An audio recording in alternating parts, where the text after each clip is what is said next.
And welcome everybody to another Smart Money Circle show. I'm Adam Sarhan. With me today is Loreen Gilbert, who's a CEO of Wealthwise Financial and a champion for women in investing, which is a topic that's dear to my heart. Loreen, welcome to the show. Thank you. So Loreen, I always like to begin. Can you please tell us a little about your story and how you got to where you are today? Sure. So I grew up in Texas, and my parents divorced when I was 13, and that was a big change for our family. I watched my mom, who had been a stay-at-home mom, go back to work for the first time since I'd been alive. And when she first started working, she made $200 a month.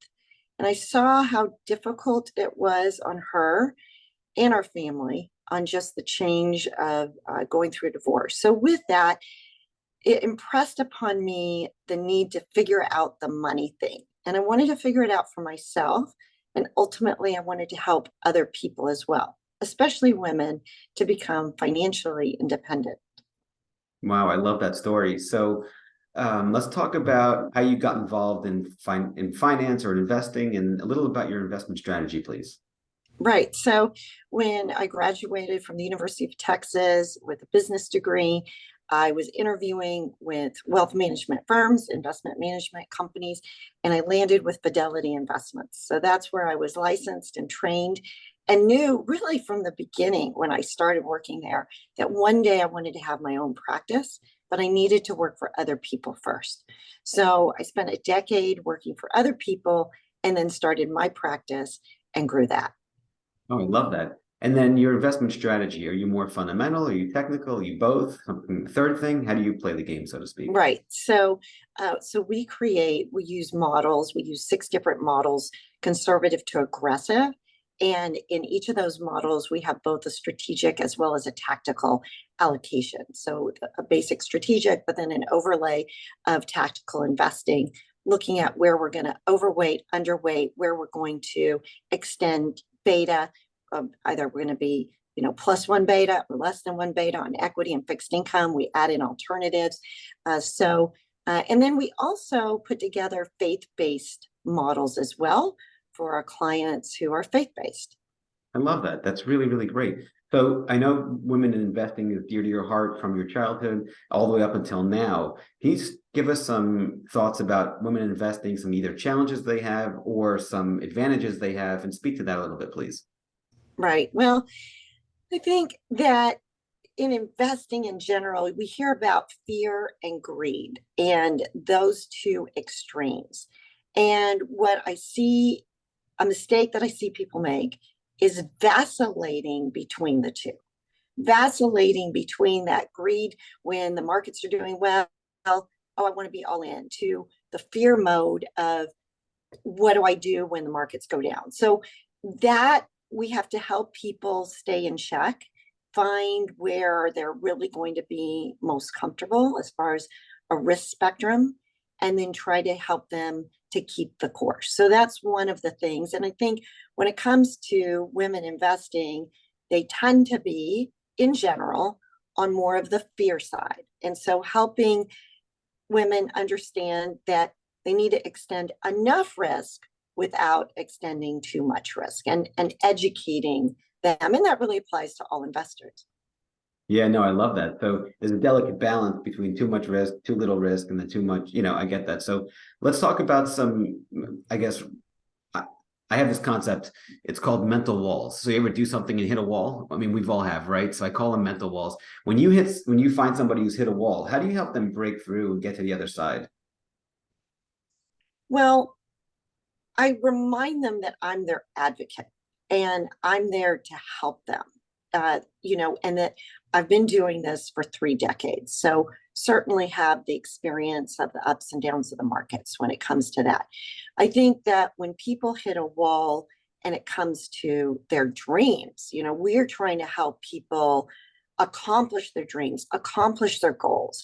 And oftentimes people will have a setback in life, whether it's a medical setback, a financial setback. There's all different kinds of setbacks. People can go through a divorce, they can lose a loved one, many different setbacks. And it's helping people at those times in life getting back on track and not losing hope and not losing their dreams. And so we're that advocate alongside them with their life goals. No, I love that. That makes perfect sense. So let's talk about risk again. How do you handle risk, and what are some mistakes you see people make with respect to risk management, besides being too risk averse or not even looking at the risk component? Yeah. So, I mean, the way that we handle risk is in every portfolio, no matter what level of risk it is, we're looking at how can we mitigate risk. And so that's very important to us. And then for our clients, I think, people forget about there's different kinds of risk, not just market risk, right? But, there's credit risk, there's all different levels of risk in investing. And oftentimes what I see, especially right now, many people kind of ignore quite a few risks that could be out there. So we try to educate people, you can't ignore the risks that are there. Often people don't even know what they are. So we have to educate them on what those risks really are. So, that is definitely part of what we do to help clients. I think another thing is really looking at the after-tax impact for people. Taxes, you could say, in a sense, are a risk. You have to look at what is your after-tax effect. So we take that into account when it comes to investing. Love that. So I wrote a book about investing. It's called Psychological Analysis, and it was #1 on Amazon for 2 months, Loreen. And we just met, and the first time we're speaking, literally in the book, I have a whole chapter dedicated to risk and all the different types of risks that are out there. It's not just enter here, exit here. So I love what you're saying. That makes perfect sense. Okay, next question. Timeless lessons, Loreen, that you've learned along the way. What are some that you want to share with the audience about markets or about life or about family, anywhere you want to go? Yeah. Well, I think one of the timeless lessons is never give up. Just keep persevering. I know that when I started in this business, it wasn't easy. When I started my own practice, it was one client at a time. And it took a lot of patience, a lot of perseverance. I had well-meaning friends say, maybe you're in the wrong field. Maybe you're not doing what you should be doing. And yet I knew that I was doing what I was passionate about, what I was called to do. And so if you have that, instinctive feeling that you're supposed to do this, then you just got to kind of press through. When it comes to investing, I'd say the phrase, "this time is different," is a big mistake. And so, we know that history may not repeat itself, but it can rhyme. And so watch out for anybody who's saying this time is different, because they're usually proof that it's wrong. I love that. That is so powerful. Walk into a crowded theater, yell fire, you get the same response, whether it's 500 years ago or 500 years from now. This time is not different. I get that. Right. So, timeless mistakes. What are some timeless mistakes you see people make that we haven't discussed already? And how do you avoid them? Yeah. Well, timeless mistakes, a classic one would be, people going to cash, getting out of the markets when they're nervous. And they think that it feels safe in the moment. The problem is you have multiple decisions to make then. You have to then decide when to get back in. And when I meet with new clients, I oftentimes hear them tell me, I made this mistake, whether, it was 2008 or 2001, whatever the year was when it was a difficult year. And I made the mistake of getting out. So most people regret when they've done that because they don't know when to get back in. So that's certainly a classic mistake. But I'd say another one that people don't really think about is the idea of not really planning for your later years in life. People many times spend a lot of time on their wealth and looking at that. Do I have enough money to retire? But how about later in life when you might have a long-term care event? And so we help people really think through that on that backside of life. People in their 80s, their 90s, now people are going to be living to over 100. It's going to become more and more common. And yet people oftentimes have not planned for longevity and not planned for a long-term care event. So looking at that, where we can help people mitigate those risks. Love that. So not going to cash. So you don't go 100% to cash. Do you recommend trimming a little bit, or how do you handle that whole dilemma with the Well, market? sure. I mean, even right now with money market rates as high as they are, certainly you can say that that is an asset class and that people should have some money that's making, north of 5% when you can make that in a money market account. But it's a matter of how much and where is that money. So what we've been helping many clients do is move from their, non-interest bearing savings or very low interest savings accounts into a higher money market fund for the meantime. But yeah, and there are always times where you could make a shift, and we have done that, but we've made shifts, small movements into cash for a period of time as we're looking at the markets to see where we want to go next. No, that makes perfect sense. So what advice would you like to give to your 30-year-old self or share with the audience? I would tell my 30-year-old self not to stress as much. At 30, looking ahead, trying to be the person I wanted to be and grow the business I wanted to grow.